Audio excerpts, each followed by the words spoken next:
Good evening. Fancy meeting you here on this chilly night. Oh, you're here for a story. Well, it just so happens I just picked up my favourite story, a Charles Dickens A Christmas Carol. Mind if I read it to you? Wonderful. Let's see here.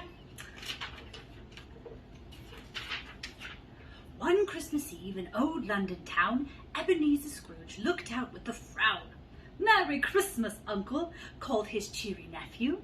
"Come and join us in our festive dinner, won't you?" "Bah, humbug," growled Scrooge, to Christmas Day. "What's merry about it? Now just go away." Poor Cratchit, his clerk, who worked hard each day, asked Scrooge, "Is tomorrow a holiday?" "I suppose you'll want me to pay you as well," grumbled Scrooge, who was stingy, as you can tell. Scrooge hated Christmas because he was greedy. He felt no pity for the poor and the needy. Later that evening, when Scrooge was alone, he heard a rattling of chains and a ghostly moan. Ooh. Then Scrooge saw poor Marley, who in happier days was Scrooge's partner, with the same selfish ways. "Scrooge," wailed the ghost, "I've come to warn thee. Mend your greedy ways, or you'll end up like me." "Deep in the night before Christmas Day, 3 spirits will come and show you the way," said the ghost of Marley. With that, Marley's ghost then started to fade, leaving Ebenezer Scrooge alone and afraid. Scrooge was dismayed as he crept into bed, but he drifted to sleep despite his great dread. As the clock struck 1 on that freezing night, Ebenezer Scrooge awoke with a fright, and as he blinked his eyes in the gloom, an unearthly spirit appeared in the room. "Follow me," it said, as Scrooge looked aghast. "I am the ghost of Christmas past."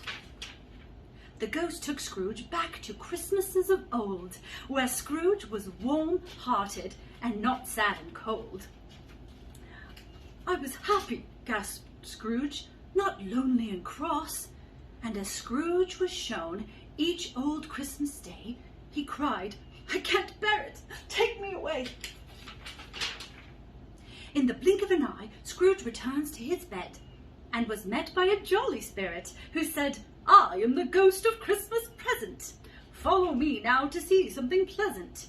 In a flash, they were in Bob Cratchit's place, which looked very festive, despite the cramped space. Scrooge watched the Cratchits sit down to eat their small Christmas dinner, as if a great treat. "God bless us, every one," Tiny Tim cried, as his family blessed him, smiling with pride.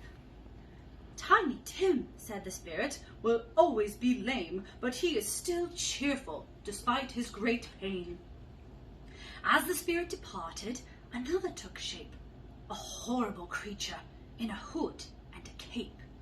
It spoke not a word and seemed to be dumb. It was the ghost of Christmas yet to come.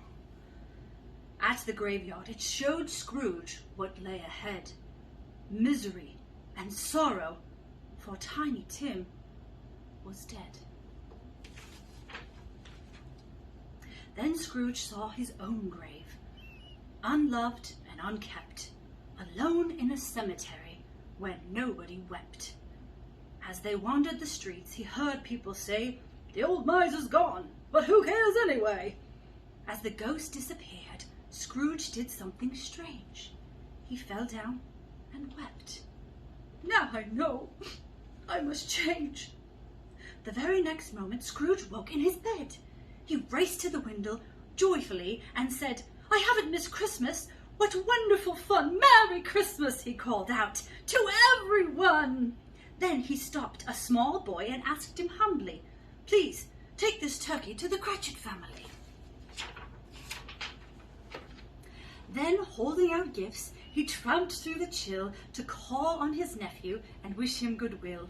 And so began the most wonderful day, full of laughter and joy, feasting and play. Scrooge had been taught, as well hoped he would, not to be stinging, but giving and good. Merry Christmas to all, and to all a good night.